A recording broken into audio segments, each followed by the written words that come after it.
अस्सलाम वालेकुम व्यूवर्स, कैसे हैं आप।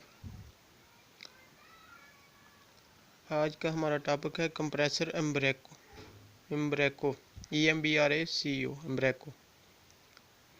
अगर डेनफास का कंप्रेसर हमें नहीं मिल रहा मार्केट से, तो उसके मुतबादल हम कौन सा कंप्रेसर यूज़ कर सकते हैं। तो उसके मुतबादल हमारा जो तजर्बा है वो तो हम तो एम्ब्रेको यूज़ कर रहे हैं। लास्ट सीज़न में हमने तकरीबन 40-50 जो है ना एम्ब्रेको के कंप्रेसर यूज़ किए हैं।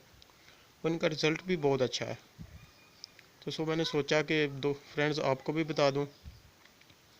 ये मैंने इनके कुछ कोड्स वगैरह जो हैं, ये हैं कंप्रेसर का हार्स पावर है, कितना ऑयल लगेगा, कैपिलरी का नंबर, कैपिलरी की लंबाई कितनी होनी चाहिए, ये मैंने सभी टेबल मैंने सोचा चलो आपके साथ भी शेयर कर दूं। फॉर एग्ज़ाम्पल हमें 1/4 HP का कंप्रेसर चाहिए और डेनफास का नहीं मिल रहा, तो हम कंप्रेसर एम्ब्रेको यूज़ कर सकते हैं। इसका बहुत ही अच्छा रिज़ल्ट आया।